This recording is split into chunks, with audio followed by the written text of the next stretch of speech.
Hi everyone, I am going to come up with a series of videos wherein I will be explaining how to do fundamental analysis of companies.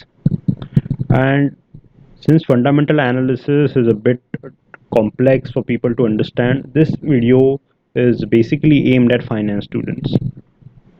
The focus is going to be on stocks which are low in market capitalization, which are a bit easy to understand, and can provide 10x, 20x return in the upcoming 5 years, 10 years. So the investment horizon is longer. Now, one thing to understand over here is I am not a registered financial advisor, investment advisor.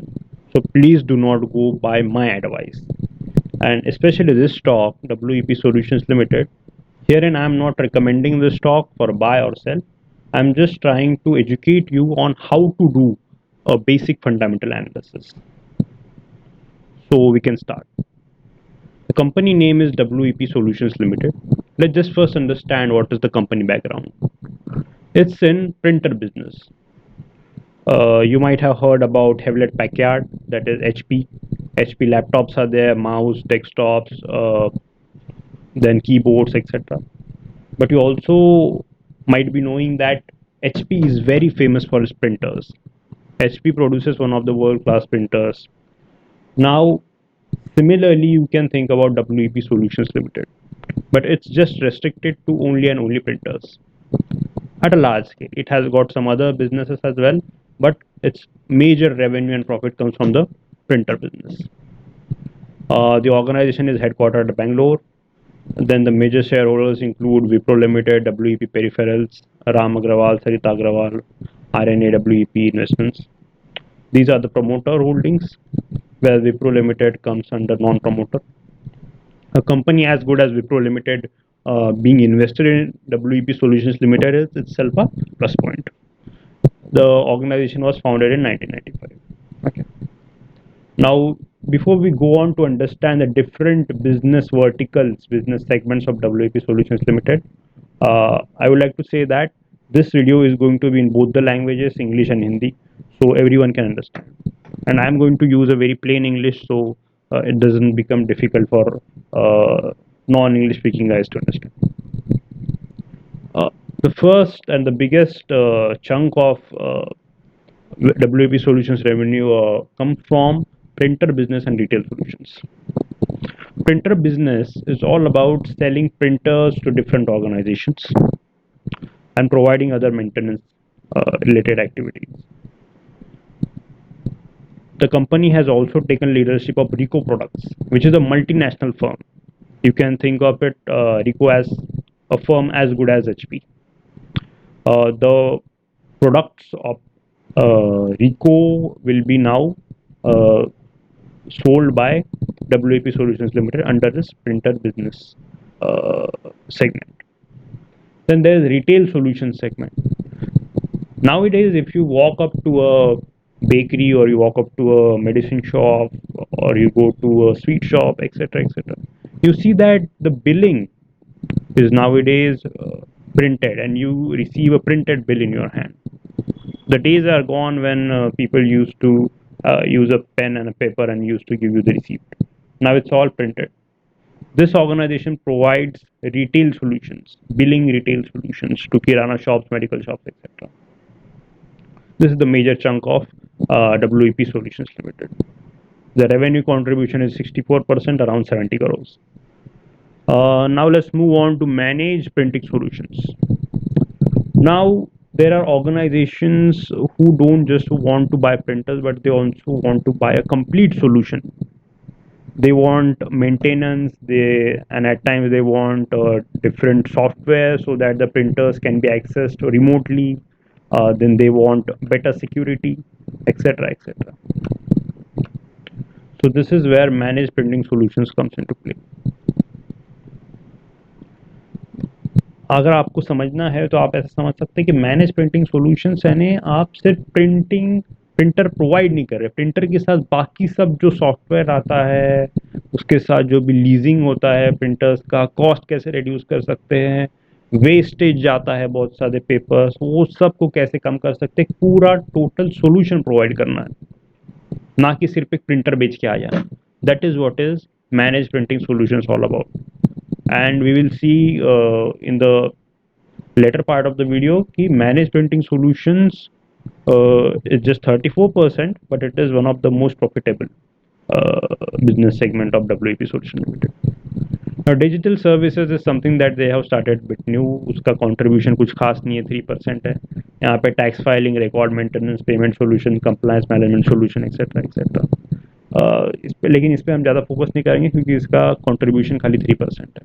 इसका potential है, but it completely depend upon the organization कि वो कैसे आगे बढ़ता है इसके साथ। Now this is a snapshot taken from the annual report of the organisation,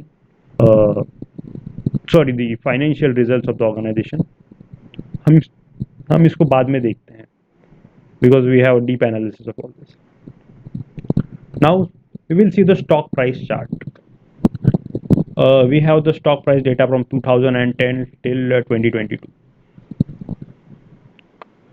इसमें हम देखते हैं कि स्टॉक प्राइस पहले बहुत कम था, almost in the range of 2, and it reached a high of like जैसे 60 and now it's somewhere around 2025। अभी हमारे लिए ये जो पॉइंट है, यहाँ पे एक अच्छा एंट्री पॉइंट हो सकता था 2013-2014 में, अराउंड 10 रुपीज़ के पास, एंड देन आपको 5 साल के अंदर 60 ऑलमोस्ट 6x रिटर्न मिल पाता था, या फिर ये स्टॉक 3 साल के अंदर ही आपको 5x रिटर्न 10 रुपए का स्टॉक 50 हो सकता था। नाउ कोई भी आपको ये देख के चार्ट देख के बता पाएगा कि ये देखो यहाँ पे एंट्री पॉइंट था, आप इसको बाय किया रहता है तो यहाँ पे आपको इतना प्रॉफिट हुआ रहता। But how to do this using numbers? क्या ये जो रैली दिख रही है स्टॉक की, इज दिस जस्टिफाइड? कहीं ऐसा तो नहीं कि ये छोटा स्टॉक है, पेनी स्टॉक है, तो इसमें कुछ मैनिपुलेशन करके इसका स्टॉक प्राइस बढ़ा है, कि सच में इसके फंडामेंटल्स चेंज हुए हैं उसके वजह से ये स्टॉक प्राइस बढ़ा है? We are going to see that.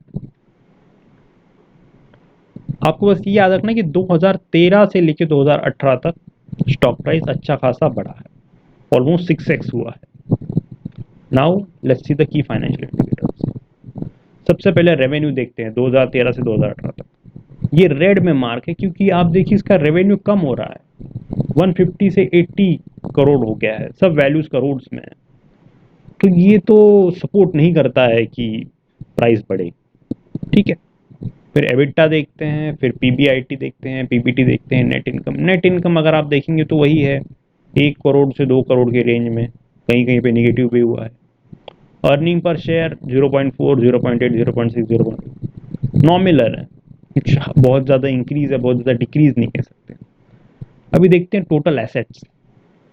Total assets हम देखते हैं कि 85 करोड़ से कुछ 70 करोड़ कम हुए हैं टोटल एसेट्स, ऑलमोस्ट 15 करोड़ से कम हुए हैं टोटल एसेट्स। फिर टोटल लायबिलिटीज देखते हैं। टोटल लायबिलिटीज कुछ 55 से अराउंड 27 हुआ है, तो यू कैन से ये कम से कम 28 करोड़ की लायबिलिटीज कम हुई है।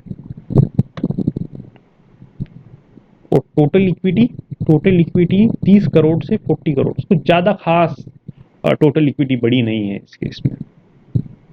शेयर आउटस्टैंडिंग ये तो कंप्यूटेशंस के लिए है। स्टॉक प्राइस देखते हैं, स्टॉक प्राइस का डेटा, ये अप्रैल मंथ का स्टॉक प्राइस का एवरेज डेटा है। 9 रुपए का शेयर था, फिर वो गिरा, फिर वो उठा तो फिर 55 तक गया, almost 6x return. Stock turnover, अगर हम कह रहे हैं कि हमको स्टॉक यहाँ पे बाय करना चाहिए था, तो क्या ये स्टॉक में इतनी हलचल, इतना वॉल्यूम हो रहा है कि हम वहां पे बाय कर सकें? ये हमको स्टॉक टर्नओवर से पता चलेगा, और stock turnover around 41 lakhs, these number are in lakhs, बाकी सब करोड़ में है, दीज आर इन लैक्स। तो 41 लैक्स, अगर आप 3-4 लाख रुपए इन्वेस्ट करना चाहते थे ओवर ईयर तो ये पॉसिबल था, लेकिन अगर आपने सोच लिया होता कि मैं 20-30 लाख इस स्टॉक में इन्वेस्ट करूंगा तो ये बहुत डिफिकल्ट होता आपके लिए, क्योंकि 41 लैक्स का तो टोटल वॉल्यूम हुआ है।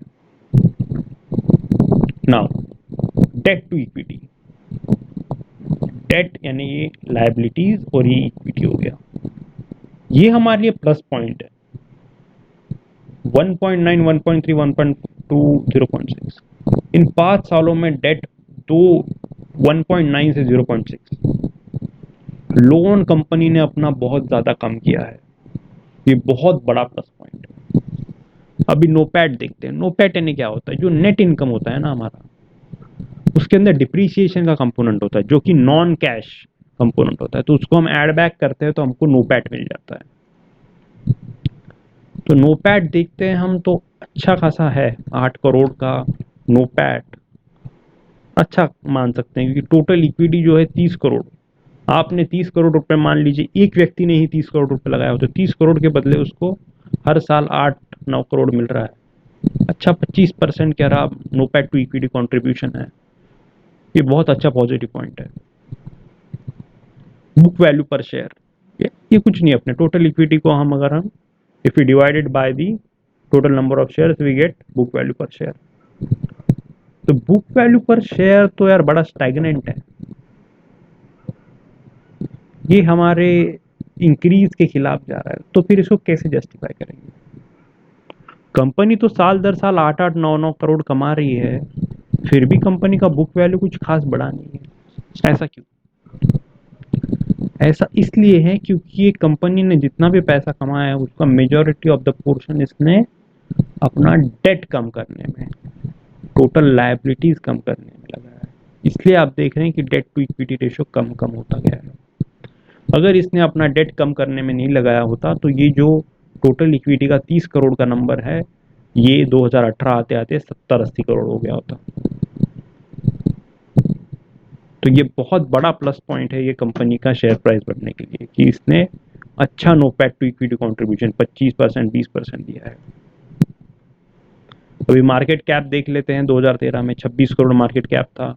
ऑफ कोर्स पेनी स्टॉक है, बहुत रिस्की होगा 25 करोड़ की मार्केट कैप को कंपनी में इन्वेस्ट करना। जो भी स्टॉक, जो भी आपको कहता है कि ये स्टॉक खरीद लो, आपको 5 गुना रिटर्न मिलेगा, 10 गुना रिटर्न मिलेगा, जो भी ये कहता है, उस वक्त आपको ये सोचना समझना जरूरी है कि अगर कोई स्टॉक आपको बहुत ज्यादा रिटर्न दे रहा है तो वो बहुत ज्यादा लॉस भी करा सकता है। फिर पी मल्टीपल देखते हैं। पी मल्टीपल कुछ खास बताता नहीं है हमको इन जैसे स्टॉक्स के बारे में, क्योंकि अर्निंग्स बहुत ज़्यादा फ्लक्चुएट होती रहती है। नाउ प्राइस टू बुक, ये एक बहुत महत्वपूर्ण फैक्टर है एंट्री पॉइंट के लिए। हमने क्यों यहीं पे बाय किया, यहाँ पे क्यों नहीं किया, यहाँ पे क्यों नहीं किया? क्या हम टेक्निकल एनालिसिस के भरोसे पे कर रहे हैं? नहीं, हमारा फोकस है फंडामेंटल एनालिसिस। और फंडामेंटल एनालिसिस में वैल्यूएशन रेशियो होता है पी बाय पी, प्राइस पर share divided by book value per share. तो ये 0.8 का अगर होता है इन जैसे छोटे स्टॉक्स के लिए जिसका मार्केट कैप बहुत कम है, वहां पे 0.5 0.6 0.7 0.8 प्राइस टू बुक एक अच्छा एंट्री पॉइंट बन सकता है, अगर आपको कंपनी का फ्यूचर लग रहा है कि वो प्रॉमिसिंग है। तो प्राइस टू बुक रेशियो इसका था 0.8, तो ये इस वजह से ये अच्छा एंट्री पॉइंट बना 2013 में।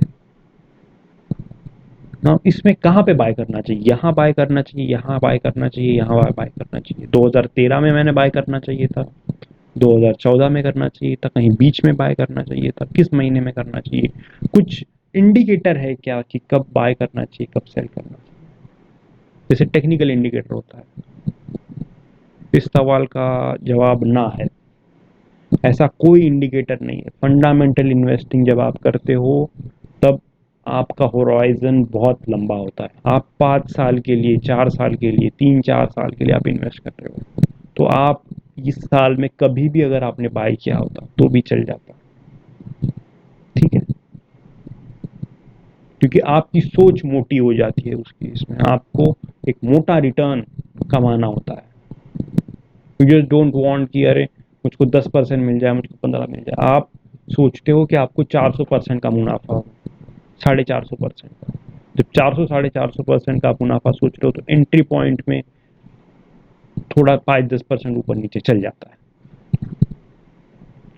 ये थे फंडामेंटल जो जस्टिफाई कर रहे थे कंपनी के इस इंक्रीज को। भले ही रेवेन्यू गिर रहा था, भले ही ईपीएस नॉर्मल रेंज में था, लेकिन स्टॉक प्राइस बढ़ रहा था क्योंकि नोपैट अच्छा खासा था, नोपैट टू इक्विटी कंट्रीब्यूशन अच्छा खासा था। इस पैसे को कंपनी डेट कम करने के लिए यूज कर रही थी, और एंट्री पॉइंट भी हमारा बढ़िया हो गया था 0.8 पे। फिर देखिए एंट्री पॉइंट, फिर ये 2.54, यहाँ पे कोई अगर एंट्री मारता तो वो फंस जाता। ठीक है, now let's move and see analyst commentary on historical performance. ये वही है जो अभी तक हमने डिस्कस किया, फिर से एक बार देख लेते हैं। 2013 में स्टॉक ऑलमोस्ट बॉटम पे था, एक अच्छा एंट्री पॉइंट था 9.5 में, लो वैल्यूएशन थे। फिर हमने देखा कि स्टॉक प्राइस 60 रुपया हो गया 5 साल में, कंपाउंड एनुअल ग्रोथ रेट 45%, बहुत बढ़िया माना जाएगा। स्टॉक 50 रुपये भी टच कर गया था 3 ईयर्स में। आप चाहते तो यहाँ पे अगर एग्जिट मार लेते तो बहुत बढ़िया होता, 75% CAGR, बहुत बढ़िया। पॉइंट्स, कौन से पॉइंट्स है जिसने सपोर्ट किया है? लो वैल्यूएशन स्टार्ट में 0.8, नोपैड टू इक्विटी कॉन्ट्रीब्यूशन बढ़िया था 25% का, जो भी पैसा आया उसको लोन कम करने के लिए इस्तेमाल किया। फिर पहले 5 साल नोपैड जो था काफ़ी स्टेबल था, 8-9 करोड़ का मुनाफा कमा रही थी कंपनी। पॉइंट्स जो ऐसा लग रहा था कि नहीं, ये स्टॉक प्राइस जो जंप है, ये जो इंक्रीज है, ये जस्टिफाइड नहीं है, वो ये है कि फॉल इन रेवेन्यू, ऑलमोस्ट 50% घटाव हमको देखने पड़ा मिला है रेवेन्यू के अंदर। Now let's just see some other points which cannot be said to be supporting or opposing the increase in share price. Turnover खाली 41 lakhs था, तो फिर एंट्री पॉइंट आपको बहुत मुश्किल से मिलता है। ऐसा कई बार होता है कि स्टॉक आप बाय करना चाहते हैं लेकिन आज ट्रेड ही नहीं हुआ है तो 1000 रुपए का हुआ है, 20,000 रुपए का हुआ है, ऐसा। तो आपको ओवर ईयर आपको 10,000 रुपए करके आपको 2-2.5-5 लाख जितना डालना है, आपको डालना होता, तो आपको 2-2.5 महीने लग जाते इतना पैसा लगाने में। रिलायंस में अगर आप Reliance, HDFC, ICICI bank, if you want to invest in this stocks, आपको 5 लाख रुपए लगाने हैं, आप एक झटके में 5 लाख रुपए लगा दीजिए, कोई प्रॉब्लम नहीं आएगा आपको। इन टर्म्स ऑफ ट्रांजैक्शन आप आराम से ट्रांजैक्ट कर सकते हैं 5 लाख रुपए रिलायंस, HDFC बैंक में। लेकिन यहाँ पे 5 लाख रुपए अगर आपको लगाने होते तो आपको अच्छा खासा 2-2.5 महीने का वक्त लग जाता। एसेट्स गिरे हैं लेकिन लायबिलिटीज उससे ज़्यादा तेज़ी से गिरे हैं। मार्केट कैपिटलाइजेशन 26.3 करोड़ है, पेनी स्टॉक है, याद रखना है। कंपनी ने सक्सेसफुली 2017 में इक्विटी रेज की थी। इस पीरियड में कंपनी ने अच्छी खासी इक्विटी रेज की थी, that is why shares outstanding भी बढ़े। अगर कंपनी सक्सेसफुली इक्विटी रेज कर पाती है तो it's a plus point. PPE यानी प्रॉपर्टी प्लांट इक्विपमेंट बढ़ा है 14 करोड़ से 24 करोड़ तक 2014 में। जब भी कंपनी अपना प्रॉपर्टी प्लांट इक्विपमेंट पे खर्चा बढ़ाती है, इसका ये मतलब है कि वो अपनी कैपेसिटी जो है रेवेन्यू जनरेट करने की, उसको बढ़ा रही है, या फिर कुछ ऐसी नई टेक्नोलॉजी में इन्वेस्ट कर रही है जो उसको आगे जाके और मुनाफा दे। इसको प्लस पॉइंट की तरह देखा जाता है। ये अगर नेगेटिव पॉइंट भी बन सकता है अगर इसके जो कुछ भी प्रोजेक्शंस है वो गलत हो जाते हैं। कंपनी ने मान लीजिए 100 करोड़ का इन्वेस्टमेंट कर दिया कहीं पे और सोचा कि इससे अपने को अच्छा खासा रेवेन्यू आएगा, लेकिन पता चला कि रेवेन्यू आ ही नहीं रहा है, प्रॉफिट बन ही नहीं रहा है, तो 100 करोड़ का जो आपने प्रॉपर्टी या प्लांट खरीदा था या टेक्नोलॉजी में इन्वेस्ट किया था वो आपका पूरा घाटे में चला गया। इस केस में हम देख रहे हैं कि प्रॉफिट बढ़ा है तो इसने जो 14 करोड़ से 24 करोड़ का इन्वेस्टमेंट किया था वो फायदेमंद रहा। Now let's see analyst commentary on future performance. Future performance कैसा हो सकता है स्टॉक का? अभी तक हम पास्ट रिकॉर्ड देख रहे थे कंपनी का। Now let's just see how can the future be. आज है 5 जून 2022, तो लेट्स जस्ट सी कि कैसे हो सकता है इसका फ्यूचर परफॉर्मेंस। ऐसे कौन से पॉइंट्स है जो सपोर्ट कर रहे हैं कि इसमें बाय करना चाहिए? जैसे रेवेन्यू जो है वो 111 करोड़ हो गया है 2022 में, 65 करोड़ से 111 करोड़, ये प्लस पॉइंट है। फिर उसके बाद कंपनी है शोन स्टेबल नोपैड टू इक्विटी कंट्रीब्यूशन। आप ये देख सकते हैं कि आपने जितना भी इक्विटी है उसके मुकाबले आपने कितना नोपैड कमाया, अच्छा खासा नोपैड कमा रहा है। 20-25% को अच्छा नोपैड माना जाता है, ये प्लस पॉइंट है। दूसरा डेट टू इक्विटी 0.5 है, इतना कम डेट टू इक्विटी बहुत अच्छी बात होती है। रिटेल बिलिंग सिस्टम वाला जो इसका सेगमेंट है और जो डीलरशिप है रीगो के साथ, ये आगे जाके कंपनी का रेवेन्यू बहुत ज़्यादा तगड़ा करेगी। अभी हम इस फोटो पे आ जाते हैं जो आपको देखने में थोड़ी दिक्कत हो रही होगी, इसलिए मैं जूम कर देता हूँ। इसका प्रिंटर बिजनेस है, एमपीएस बिजनेस है, डिजिटल सर्विस बिजनेस है। प्रिंटर वाला जो बिजनेस है जहाँ पे रिटेल बिलिंग वगैरह सब कुछ आता है, वो 2,500 इस और ऑलमोस्ट 25 करोड़ से वो 70 करोड़ हो गया है ये साल। तो यहाँ पे इनको अच्छा खासा रेवेन्यू मिल रहा है। लेकिन रेवेन्यू मिलने के साथ आपको ये देखना है कि भले ही रेवेन्यू मिल रहा है लेकिन ये प्रॉफिटेबल बिजनेस नहीं, यहाँ पे वो कंपनी लॉस कमा रही है। ठीक है। और एक दूसरी चीज देखनी है कि कैपिटल कितना, पैसा कितना लगाया वो बिजनेस में। प्रिंटर बिजनेस में इन्होंने लगाया है कुछ 18 करोड़, और 18 करोड़ के मुकाबले उनको रेवेन्यू मिल रहा है कुछ 22 करोड़ का। ये बहुत बढ़िया चीज हो गई है। On the other hand MPS business में कुछ 40 करोड़ का कैपिटल एम्प्लॉयड है, और जो रेवेन्यू मिल रहा है वो खाली 9 करोड़ का मिल रहा है। लेकिन एमपीएस बिजनेस में भले ही 9 करोड़ का रेवेन्यू कमा रहे हैं, क्वार्टर वाले नंबर से, हमको ईयर वाले नंबर देखने चाहिए। प्रिंटर बिजनेस में कुछ 18 करोड़ लगाया है, और ऑलमोस्ट आप देख रहे हैं कि 70 करोड़ का रेवेन्यू बन रहा है। एमपीएस बिजनेस में 40 करोड़ लगा के 37 करोड़ का रेवेन्यू बन रहा है। अच्छा है रेवेन्यू। लेकिन एमपीएस बिजनेस में जो 37 करोड़ लगाए हैं उससे कुछ अच्छा 6 करोड़ का प्रॉफिट बन रहा है। On the other hand printer business से जो 70 करोड़ का रेवेन्यू बन रहा है उसमें 2 करोड़ का लॉस आ रहा है। सो एमपीएस बिजनेस जो है इस कंपनी का प्रॉफिटेबल बिजनेस है। भले ही उसमें कैपिटल एम्प्लॉयड ज्यादा लग रहा है लेकिन एक प्रॉफिटेबल बिजनेस एमपीएस बिजनेस है। तो एमपीएस बिजनेस का फ्यूचर में जाके आउटलुक जो होगा वो डिटरमाइन करेगा कि कंपनी कितना प्रॉफिट कमाएगी, कितना लॉस कमाएगी, फिर कितना स्टॉक प्राइस भागेगा। अभी हम देखते हैं कि पॉइंट सपोर्टिंग बाय रिकमेंडेशन में थे हम। तो ये जो रिटेल बिलिंग सिस्टम है और ये रिको वाला जो इनका टाइप है, this is going to be factor which is going to enhance the top line, the business revenue. Now point supporting sell recommendation, ऐसे कौन से रिकमेंडेशन है जो बोलते हैं कि इसको नहीं बाय करना चाहिए, होगा तो बेच दो। The valuation as on financial year 2020, इसका पीबी रेशियो 1.7 है, 34.7 इसका पी है, which is a very high for company which is less than 100 crore का मार्केट कैपिटलाइजेशन। अगर मार्केट कैप खाली 90 करोड़ का है उसमें पी 34.7 एंड 1.7 का पीबी, वैसे देखेंगे अभी ऐसा टाइम चल रहा है कि हर स्टॉक ओवर वैल्यूड है, तो ऑफ कोर्स ये भी आप कह सकते हैं ओवर वैल्यूड है। Increase adoption of work from home for offices, now we are seeing that many of the companies are operating under work from home environment, as well as हम ये देख रहे हैं कि हाइब्रिड मॉडल का भी अभी चलन आ गया है। इन दैट केस प्रिंटर्स की जो जरूरत है, प्रिंटर्स की जो रिक्वायरमेंट है, it is going to reduce of course, and the business of this organization is all about printers. तो ये बहुत बड़ा निगेटिव पॉइंट है कंपनी के लिए। नाउ कंपनी का कॉस्ट कहाँ से आता है? कंपनी का कॉस्ट जो आता है वो प्रिंटर्स बाय करने के द्वारा, या फिर एमपीएस बिजनेस के लिए जो भी सॉल्यूशंस आते हैं, आईटी सॉल्यूशंस आते हैं, वो सब। नाउ दिस आईटी सॉल्यूशंस जो रॉ मटेरियल वगैरह आता है ये बाहर से आता है। सो अगर रुपी डिप्रिशिएट हो जाता है या फिर और किसी कारण कॉस्ट बढ़ जाता है रॉ मटेरियल्स का जो सप्लाई है वो, then the company will face pressure.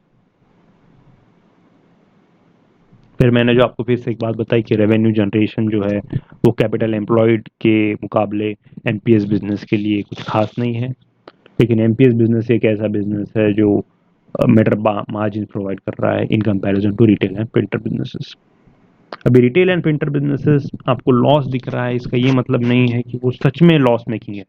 ऐसा हो सकता है कि उसमें डिप्रीशिएशन का कंपोनेंट हो, और वो डिप्रीशिएशन का कंपोनेंट ऐड करने के बाद आपको थोड़ा बहुत प्रॉफिट दिख रहा हो।